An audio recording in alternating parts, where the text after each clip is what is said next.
Okay, well, welcome to the Draft Professor. We are doing summer scouting. I am joined today by Bill Sparks. It is May 28th as Bill and I sit down. Bill is the comp king.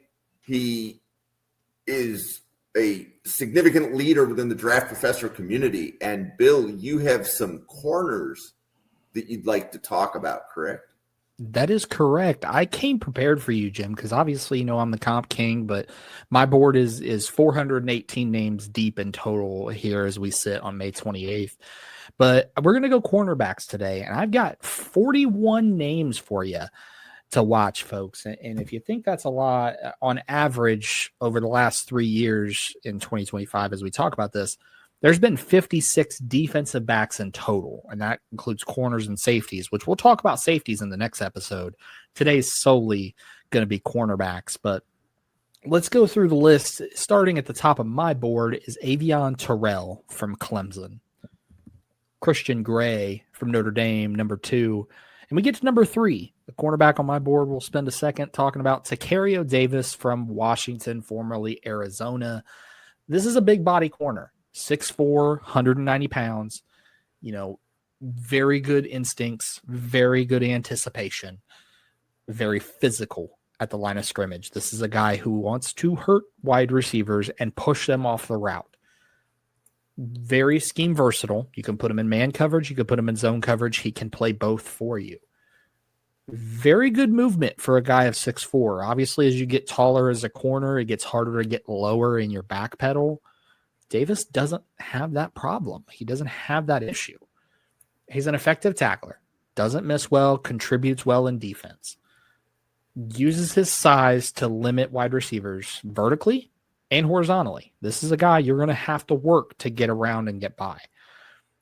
He does have a little bit slower than you'd like long speed. It's average. It's league average. He's not a burner. He's not going to blow the doors off the place, but it can be a liability against some of the faster receivers, the Tyreek Hills, the Matthew Goldens of the world. They're going to blow by him. His feet can get a little sloppy in his back pedal. His level stays low, but his feet get a little sloppy. It's almost like somebody tied his shoes together initially, but he figures it out, gets it together, gets the back pedal working. He can be overly aggressive. This is a guy who is 6'4", 190 pounds and wants to mix it up with the best of them, but can be overly aggressive and leads to a few hot-headed penalties, which can be a problem at the next level. His body flexibility is limited. Again, 6'4", 190 pounds. He's not going to be the most flexible corner. He's very stiff, and sometimes that's okay, but he is a guy, if that ball's in the air, it's very difficult for him to adjust.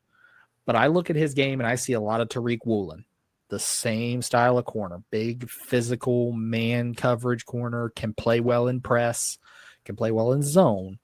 So if you need a big body corner to match up against larger receivers, Tacario is your man.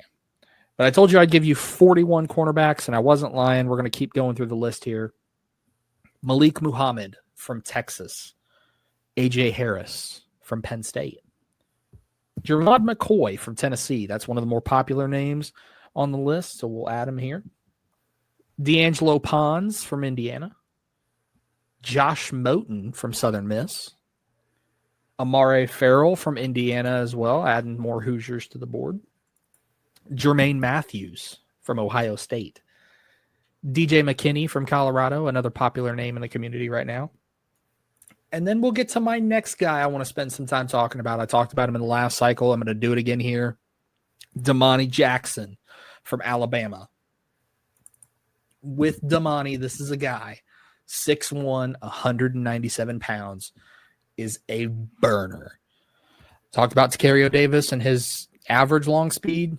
You don't have to worry about with Damani Jackson. This is a guy probably will run a 4.28 in the 40-yard dash. Maybe a 4.25. He's going to blow the doors off of Indianapolis when we get to there in February. But he also has a very good physical profile. That 6'1", 197 pounds matches up well with wide receivers, so he can be physical with them. Very good versatility in coverage. He can play man coverage. He can play zone coverage. There's no deficiencies in either. You can deploy him in a multitude of schemes. He has a high ceiling because of his exceptional athleticism. He's a former 5-star recruit. This is a sky is the limit corner in the NFL.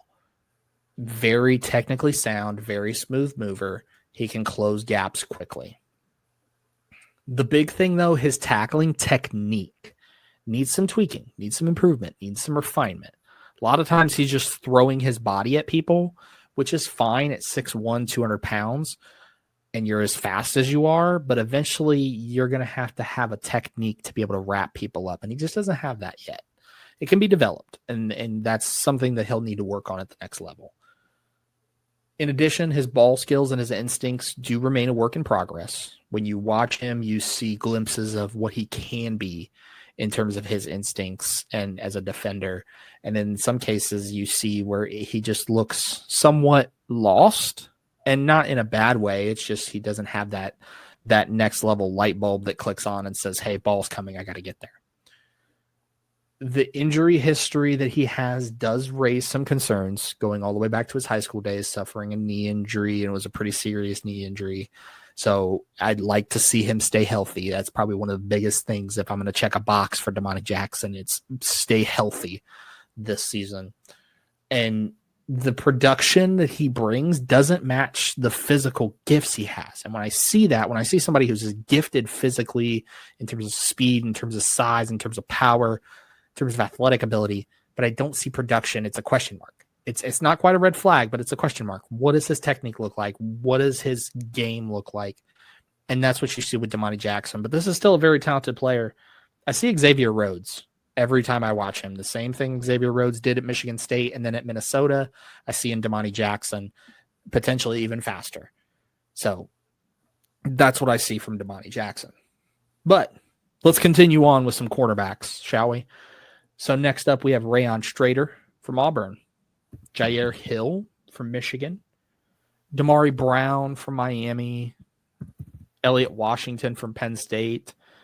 We're going to double up on LSU Tigers here. We got Mansour Delaney and Ashton Stamps, both from LSU.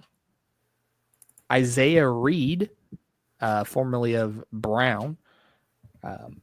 Xavier Scott from Illinois. Smith Snowden from Utah, adding a Ute to the list. Keith Abney from Arizona State. We're going to bring another Sun Devil on board. Tony Grimes at Purdue. Chandler Rivers from Duke. Devonta Smith from Notre Dame. Jabril Rawls from Florida State, bringing a Seminole. Nyland Green, another Arizona State corner. Thaddeus Dixon, formerly Washington, now North Carolina. Des Ricks from Texas A&M. Ethan O'Connor from Miami. Davison Ebenison from Ohio State. Robert Stafford from UCLA. Jacoby Johnson from Oklahoma. Jacoby Spells from West Virginia. Will Lee III from Texas A&M. Dalen Everett from Georgia. Ricardo Hallman from Wisconsin. Jakeem Jackson from Florida. Go Gators. Jalen Braxton from Arkansas. Preston Hodge from Colorado. And rounding out the list of corners, Dijon Johnson from the University of Miami. And that's 41 corners that you should watch, because I can tell you it's worth it. I watched all 41 bell to bell, pillar to post, and I loved it. I'd do it again. You don't even have to pay me. And I'd do it again. So that's a good corner list, as Bill said at the beginning. Approximately 56 defensive backs get drafted every year. So that would be, on average, almost 2 per team. Yep. And usually at least 33 of those are corners. But it's always difficult to measure, like a Jade Barron or Cooper DeJean, a corner, a safety. So that's why we have to kind of lump defensive backs together when we give some of those stats. But that's a deep corner list. The name that comes out at me is Isaiah Reed. And there is some sentiment to that because I think he was covered on like the second or third podcast you and I ever did together. And then he chose to go back to school and enter the portal. Yes. Yeah. Isaiah Reed, I believe it was episode 2 with you, me, and Randall when he was at Brown originally, went back to school, ended up at UCF at the University of Central Florida. And I'm very curious to see how he does this coming season. It'll be nice to look back on that second episode that we did, the three of us, you, me, and Randall, and compare that and his Brown tape to where he's at UCF. And I wish the best for him if he's watching or his family's watching. Isaiah, good luck this season. Would love to talk with you, chat with you, maybe even come have you on the show with us at some point. But yeah, definitely a name to keep your eye on.